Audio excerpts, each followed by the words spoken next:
I'm the Real Ted G, and I'm the host of the Real Ted G podcast. And thank you for joining us.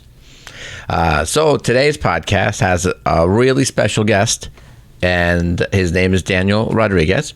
I know him since he was about 7, and he is the photographer of choice. I refer to him as I have the best photographer, and that's who shoots all my listing photos. And I think he's staying true to his name because all my clients love the photos of their homes. So Daniel, welcome to the Real Ted G podcast. Thank you, Ted. It's an honor to be here. Really happy to see you and be the guy. And you know, my 12 subscribers feel the same way. So anyway, so Daniel obviously does listing photos for my houses. He does a little more than that because when it comes to my clients, I love them so dearly, and I love the fact that I can bring something such value to them as well. The photos of my listings have a soul. In some cases, I noticed it a couple of years back when I compared photos from different photographers and different photo shoots, and I noticed it more and more as Daniel has evolved into a very fantastic photographer who you even had a couple of offers from luxury offices on the East End that are using you as well, right? Yeah, so that's a pretty recent development. I was actually just in a listing yesterday in Aquabog. Yes. And just exploring new avenues and trying to build a really great portfolio. Now, when you look at a house, see, when I bring Daniel on to a house to do the photos, he doesn't just show up with a camera and lights and starts shooting photos. Daniel actually does go through the house. Sometimes he'll even match the sun in case we have issues with the sun itself or rain sometimes. But he will take that into account, and you'll go through the house. You'll actually take more time viewing the home than some of my clients.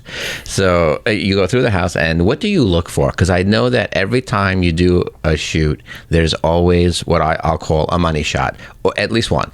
Something that has an endearing quality, whether it's a yellow rose on a table or a jar of lemons on a coffee table. So what do you look for when you go into some of these homes? And some of these homes, some of them are what we'll call 2,000, 1,500, and 2,000 square foot homes. And of course, some of them are 6,000 and 8,000 square foot homes. What do you look for? Yeah, it's kind of like exactly what you said. I try to find that endearing shot. I try to go in with the eyes of what would I want to see if I were looking to buy this home. Not only just in the way of, let's say, marketing, because, you know, you have your what I call typical glossy Zillow shots, and I hate them with a passion. I don't like the typical glossy, bright Zillow shots, in my opinion. Yeah, I mean, everything serves its purpose. You got to see the bathroom, you got to see the bedroom, you got to see the bedroom that's the size of a closet. But and you got to see the closet that's the size of a bedroom. You got to see the closet the size of a bedroom. Every house that I walk into has a story. Like, someone lives there, and they've filled it with their personality. And I try to find that personality because that's what's going to communicate to a potential buyer how they might insert themselves into the home. I agree with what you're saying, because certain houses have a very strong personality. Same way certain agents have a strong personality. I'm not speaking about me. So certain houses, they end up with this personality, and they are, I think, the most difficult ones to photograph. I mean, I think that my next podcast is about the coolest house on Long Island. Shh, I'll tell you what house that is later. So the coolest house on Long Island. How many hours? Technically, you did the shoot in 2019, and you did the shoot in 2023. The 4,000 square foot ranch. And the first time around, it took a few hours. Yeah, I was there for quite a while. I don't remember exactly how long, but it was probably a half day, or if not a little bit more. And the second time around, I was there. Oh, I was there the whole time. You were there both times. Yes. Oh, so the second time around, these clients are just phenomenal. They're like, "Here, Ted. Here's the keys and the garage code. Let me know when we can come back to our own house." So they are just phenomenal clients, and they've allowed us to really explore artistically. And as awful as it sounds, that real estate is art. It's not, I know, but I pretend. But now photo shoots, that is an art, and you've captured the personality of the home. In fact, most recently we just had a great showing, and we have a showing where the agent said her client called her. So it's her client called her and said, "This is what I'm looking for. I'm looking for a non-cookie cutter house." So when the agent showed up to see it, she walked in and she said, "Okay, this is definitely not a cookie cutter house." And we actually had a friend of his, because the buyer is actually in Florida, who's flying up right now, courtesy of his friend and his agent, saying, "Please come up and see this home." So he's actually flying up this weekend. They were selling the house for me. They were just, it just had an amazing showing. And your pictures do take that into consideration, that I see the pictures and I see the personality of this one-of-a-kind, unique home. Same way I see a personality of our other shoot, which was on the water, for that very relaxing, Hemingway-esque 4,500 square foot ranch. Again, different tone, and your photos reflected it. It's amazing. There's a depth in those photos, and there's a, what's the word on Princess Gate? There's a sharpness to them, where Princess Gate is a one of a kind. How did you find that shoot to be difficult? Yeah, as creatives, we tend to be our own worst critic. And to be honest, during the shoot, I was kind of in a funk because I wasn't really feeling like I was doing it justice.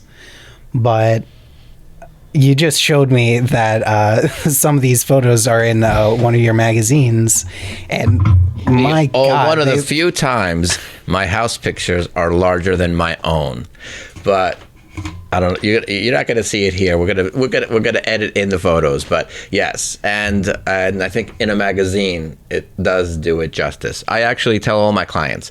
I tell them, listen, I have the best photographer, but he's the best for a reason. Takes his time, has an artistic approach, and he doesn't deliver me a photo of a house. He delivers me a photo that could belong in any glossy luxury magazine, whether they're selling, honestly, whether you could be in a Raymore and Flanagan magazine or an Ethan Allen magazine in some cases, with some of the artistic approach. But I like that. I think a consumer loves to see, wow, that's the personality I could have in my home. So I appreciate the photos, and I can speak for some of my clients. The best quote I got, well, actually most recently, the waterfront people loved the photos even more than I did, because we sat down and we picked through them. I said, I can use, tell me which ones we might need editing. And they would fell in love photo after photo, because they fell in love with the house to begin with when they bought it. So what's not to fall in love with? But the best line I ever got was from a client that said, "I saw my house online. I almost want to buy it back." So I don't think you can get a better testimonial than that. All my clients have been very happy, and I like to put something together. When it comes to a client, when it comes to just your professionalism, I like that the fact that I'm offering them something of such value that they might not even know until after it happens. Mm-hmm. Yeah, it's funny. Sometimes I feel like, where is my purpose. And I always come back to, this is a monumental endeavor. Selling someone's home is a huge deal. Like that's someone's life, and I feel like it deserves to be given a level of care and attention to really do it justice. I 100% agree. Now, did you learn that from your slight background in real estate? You were licensed as a real estate agent. Actually, you got licensed at the age of 19 or 18? 19, I believe. So, in fact, you are the youngest agent I ever hired. No, I think They can't get much younger. Not much younger, but apparently they do. I think you did outdo yourself a little while after. Yeah, Brigham Young, it's not just a university anymore. It's great. I mean, and this is why I like Daniel. He gets my jokes. The rest of the 12 subscribers, maybe not. But yes, so now wait, we could talk about me all day long, as everyone knows. Of course. But there's something that we're going to be discussing in the near future. You're actually kind of like upping your game, adding something else with video. Yeah. So I'm experimenting with shooting some high quality cinematic. And I'm experimenting with hiring young agents. We might have to cut that. Continue. Yeah, I'm experimenting with filming some really nice cinematic videos. Not your typical walkthrough that you might see a lot these days. I really want to try to up the level of what we can do and see where it takes us. That's actually what I was doing yesterday. First time experimenting with a Blackmagic camera and some slider equipment, and we'll see what I can put together with it. To literally make almost, am I right, a mini movie?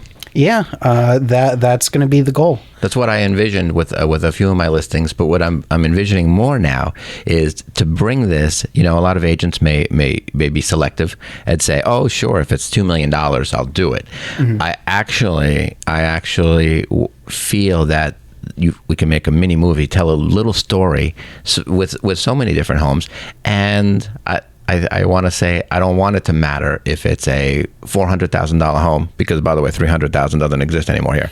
So whether it's a $400,000 home or whether it's a $750,000 home or hopefully soon to be $3.9 million listing, there is a story. Like some might be more elaborate than others. I even envisioned on one of the waterfronts, make it like a little love story, have like a little scene on the water where the little kid from the single mom is falling into the water and the real estate agent catches him. And then they fall in love, and yes, the lead's name would be Jennifer, because Jennifer is the one that got away. Okay, that's another podcast. That's the one that got away podcast. So well, anyway, I digress. But I am really excited about that. I actually want to go out there and snag a quick listing just so we know we could put together a nice little film. Yeah, I mean, anytime that you want to set something up, honestly, I think we should probably experiment with the coolest house on Long Island. House on Long Island. I think that'll be nice. Yeah, anytime you want to set it up. And these clients, the coolest house on Long Island, called me when they were ready to sell 3 years after they purchased. Mainly because, guess what? I had never met them. I was just a listing agent. On the other side, I actually had never met them. Their agent had brought them in, showed the house, re-showed the house, inspections, everything, So I actually never met them until the day when they said, yeah, we decided we're ready to sell, and we wanted to call you in because you must know the house best. I said, well, good call. Thank goodness. Makes they sense. kept the postcard. that everyone believes in marketing, and everyone believes in and there's a certain percentage return. I believe it's anywhere between 3 to 6% return on a postcard mailer. The only thing different would be when you use amazing photos. These people kept that postcard because it was sent to their house as the usual just sold, and they kept it, I believe, because it had 4 shots of the house. Sleek, sexy, cool. That's what I deal in. That's what, me too. I'm nothing if not sexy.